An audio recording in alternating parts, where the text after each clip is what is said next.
नमस्ते। वाचन कौशल कक्षा 10 के लिए है। भाषा का मूल या प्राथमिक रूप उच्चरित रूप है। इसका भाषा अधिगम में सर्वाधिक भूमिका है।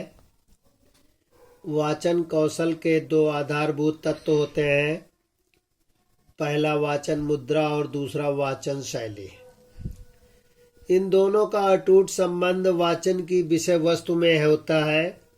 विषय वस्तु के अनुसार शारीरिक अंगों का संचालन वाचन मुद्रा है, जो विषय वस्तु के अनुसार उच्चरित ध्वनियों का आरोह अवरोह वाचन शैली है।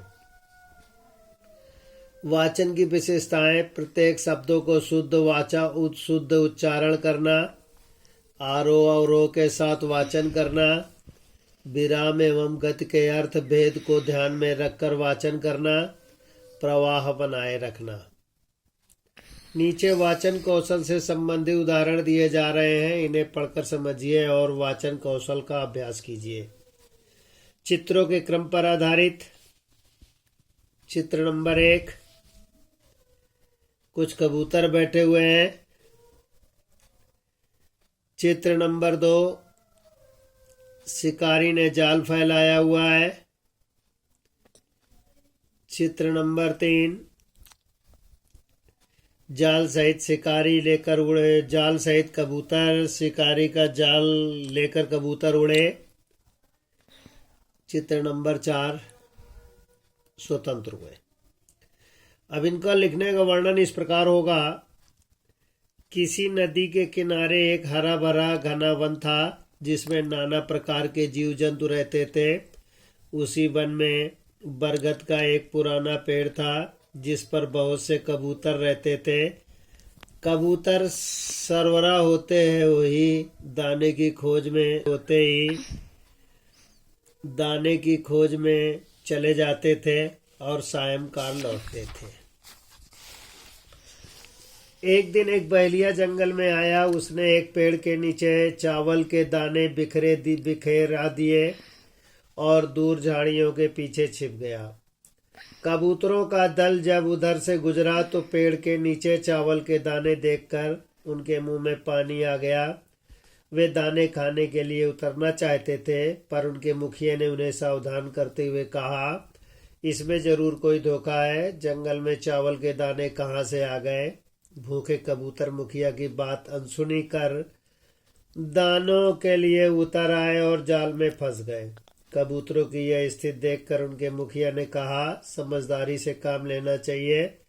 सब कबूतर मेरे इशारे करते ही जोर लगाकर उड़े, जाल लेकर पूरब दिशा में मेरे पीछे पीछे आ जाएं।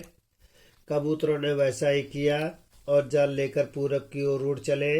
यह देखकर बहेलिया हक्का बक्का रह गया। कबूतरों का मुखिया उन्हें लेकर अपने मित्र चूहे के बिल के पास गया। उसने जोर से चूहे को आवाज लगाई। चूहे ने जब मुखिया की सारी बात समझी, उसने अपने परिवार वालों को बुलाया। चूहों ने अपने तेज दांतों से जाल कुतर दिया। जाल से छूटकर सभी कबूतरों की जान में जान आई। सबने चूहे को धन्यवाद दिया और मुखिया से क्षमा मांगते हुए कहा कि भविष्य में हम आपकी बात अवश्य मानेंगे। इसके पश्चात सभी अपने घोंसले की ओर लौट आए। शिक्षा: हमें अपने बड़ों की बात माननी चाहिए। दूसरा है, चित्र में नहाने के लिए है। गंगा नदी है, तमाम लोग नहा रहे हैं, मंदिर भी बना है। चित्र का वर्णन इस प्रकार है। एक बार की बात है, गुरु नानक देव गंगा तट पर गए। उन्होंने देखा कि धर्म और अंधविश्वास के नाम पर लोगों को लूटा जा रहा है। लोगों से धन ही नहीं, वस्त्र आभूषण भी छीने जा रहे हैं। लोग हर की पौड़ी पर गंगा स्नान कर अपने जन्म जन्मांतरों का पाप धोने के लिए कर्म कांड में जुटे हुए। कुछ लोग स्नान करके पूरब की ओर मुंह करके सूर्य को अर्घ्य और दक्षिण की ओर मृत पितरों का तर्पण जल और पिंड दे रहे हैं। नानक देव यह देखकर मुस्कुराए। हुए स्वयं नदी में कमर तक पानी में खड़े हो गए, स्नान किया और पश्चिम की ओर मुंह करके अंजलि से जल देने लगे। यह देख हैरान लोगों ने उनसे पूछा, महात्मा जी आप क्या कर रहे हैं?